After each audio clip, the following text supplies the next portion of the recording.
Hi everyone, I'm Father Costa Citaras. I'm Executive Director of St. Basil Academy. I've been here a little over 30 years and want to take this opportunity to thank Sophia Theodorova and the Maids of Athena for doing our sensory room. You know, St. Basil since 1944 has offered care, housing, support, education to young people, and we've always strived to do what's in their best interest. And what was lacking was a safe space for them to go when they're in crisis. We're a trauma-informed organization with young people that have suffered in their lives, and they come here and they grow and they thrive. And you know what? Because of Sophia and the Maids of Athena, there is now a safe space where they can go and just be. When they're in crisis, it's very important for that to happen. So we have to thank them. Thank all of the HEPA family of District 6. God bless you, Sophia, and keep up the good work. You're an amazing young woman, and we're very excited for you and your future. Thank you all. God bless you. I'm Deacon Kyriakos Ioannou. I am the Assistant to the Executive Director here at St. Basil Academy. I basically oversee pretty much most of the programs here. I'll say one thing about the sensory room. I'm very excited for it. I work with the kids quite often, and as my sister-in-law, who is an occupational therapist, jokes around, I have sensory issues myself. So I am very much looking forward to this being opened up, and I think it'll be wonderful for the kids to have it, to be able to go in there and to use this room.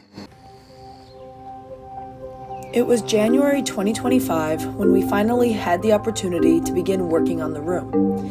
It was quite intimidating. The space felt so big and we were not sure if we could fill it, but those thoughts did not last long. There was a lot of work ahead of us and we had to clear everything out, patch up walls, and get base coats down before anything else could begin.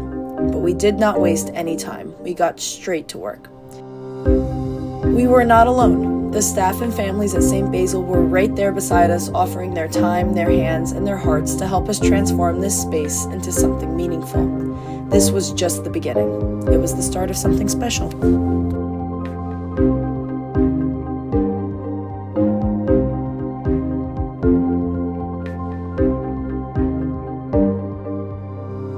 In the matter of only about 5 sessions, we had paint on every single wall in that room.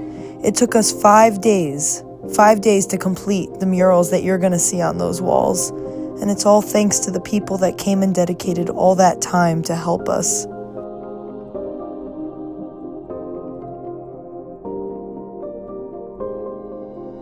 Hi, my name is Sophia Theodorova and I am the District 6 Maids of Athena Governor. Hi, I'm Michelle Papandrea and I'm from Albany, Sophia 48, and I currently serve as the District 6 Lieutenant Governor for the Maids of Athena.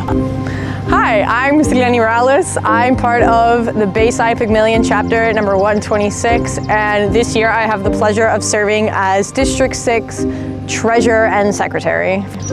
Hi, my name is Lena Zanides. I'm from Brooklyn, New York, and I'm serving as the District 6 Marshal on the Maids of Athena Lodge. My name is Jackie Meindl. I am the Senior Social Worker at St. Basil Academy. I've been here since September of 2021. I work with all 3 of our awesome programs. I do individual therapy with some of our kids and families. I do a lot of case management and just really try to fill in when needed. Prior to coming to St. Basil, I was working in an inpatient psychiatric facility, and I was working on a unit that was children and adolescents, and there were 2 sensory rooms. One was for younger children, one was for the adolescents. And these 2 rooms were the most requested rooms for interviews, appointments, like consultations with family. They were always busy. They were always like hopping. You could not get in. They really, appealed to a lot of different needs in this time of kind of chaos and uncertainty in these kids' lives. So I'm hoping that with our sensory room, we can sort of do something similar for our kids and our families and our staff. My name is Lauren Binieras, and I work in community and development here at St. Basil Academy. So what that means is I help with certain types of fundraising, community events, sort of outreach efforts, communications, that kind of thing. So, what do you think the most popular thing about the sensory room is going to be? So it's a toss-up between the trampoline and the swing. I am Miss Alyssa. My role here at St. Basil's is Family Program Manager, and I've been here for 6 years now. I was so excited that this project was coming together because it's such a wonderful way for the kids to have a safe space to express themselves, have that calming room to go to get away when things get too crazy. When I say sensory room, what's one word that comes to mind? Calming. Feelings. De-escalation of stress. Calm. Relaxing. Feelings. Bright. Calm. Cozy. Safe. Safety. Safe. It's a combination of touch and sound.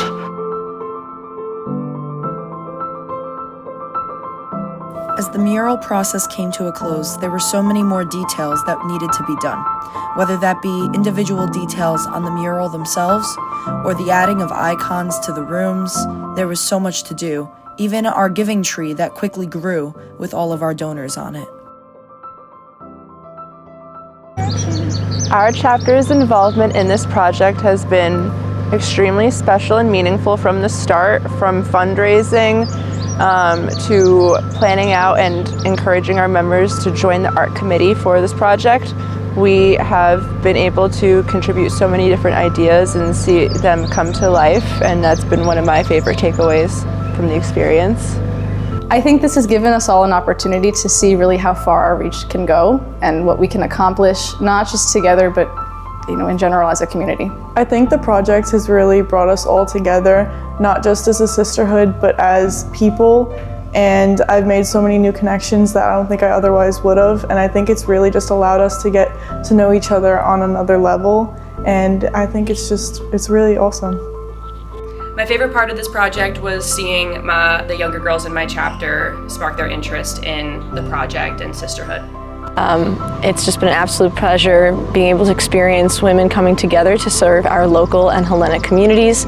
And what better way to end my time as a maid with this amazing project that not only combines my professional love and passion for healing and mental health, but also my personal passion for bringing support to communities. So it's a beautiful blend of all the things that I love, and it's been so wonderful being able to see girls come together from all different chapters in all of District 6, all of New York State, and putting this beautiful project together that's helping people self-regulate, learn how to self-regulate from a young age in a beautiful place like St. Basil's Academy.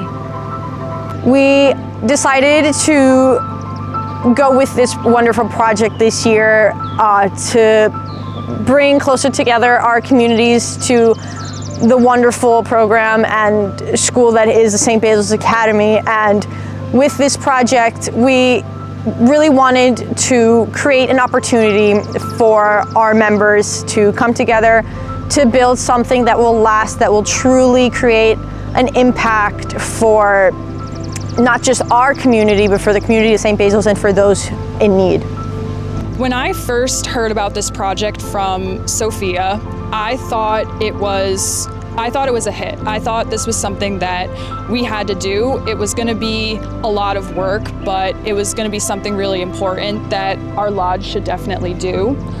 I feel very grateful to be a part of this. I was able to present this project to the entire district in October, and I've presented it to my chapters back in Albany, and I've just watched people are so uplifted and they're so inspired by this project, and it's something that people are very interested in getting involved in and making a donation to, and just making an impact that is going to last here at St. Basil for a very long time. And it's a lot more than just writing a check.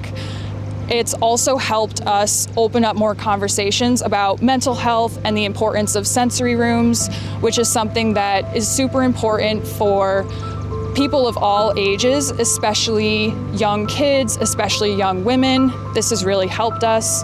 Sophia has done an amazing job this year leading this project. She has spent hours coordinating with chapters for donations, individuals. She's been coordinating with our lodge and with members and getting them really excited to be a part of this. So this has been an amazing project to be a part of, and I'm very thankful that I've been able to help build this sensory room. Items were shipped constantly and daily. The fundraising definitely continued, and all the fun carried on. When I was elected district governor for the Maids of Athena in New York State, I knew two things. I knew I was scared and I did not know what to expect. And I also knew that our girls both needed a project that would unite them, but also restore their faith in what we could do as a group. I instantly knew that I wanted to do something for St. Basil. It was a feeling that I could not kick, so I proposed it in June after elections, and everyone was more than happy to hear about it, except we didn't know exactly what we were gonna do for St. Basil. There was no talk of a sensory room at that point. It was simply, we're gonna do something for them. I made a joke about creating a sensory room.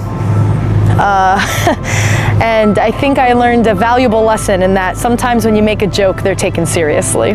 But honestly, I think we're all pretty happy that this project was taken seriously. We quickly got to work, working on business proposals and the logistics to try to figure out exactly what we were looking at. Once everything passed through, we created a budget plan, $5,000. That's all we were gonna look for. That was all we thought we'd get, if that, and maybe some donated items. We weren't gonna touch floors, we weren't gonna touch lights, we weren't gonna do half the stuff that you'll get to see today in that room. It was in October that the true turning point really hit, and we proposed our district project, and we began the fundraising portion. In that room, people intently listened, and very quickly people got excited. One gentleman stood up, and his words changed the course of this project within a split second. He pledged $1,000, and all I know is that after that, it was person after person after person standing up and not pledging 20, not 100, not 500, but matching his $1,000. Within not even less than 10 minutes, we had raised over $7,000 for this project. The girls and I quickly got back to work and we revamped the project, and with a lot of encouragement, we set the new goal as $25,000. It was a scary number, but we had a lot of faith. We had a lot of faith in God. We had a lot of faith in our family and our friends. We had a lot of faith that this would happen. And it did. We hope you enjoy the rest of this unveiling. We hope that you enjoy the video, the celebration, and of course the room. Remember, it's a ripple effect. You could be the one person that changes the trajectory of an entire thing with simply a couple of words. You could be the one to start a cascade of generosity. Thank you.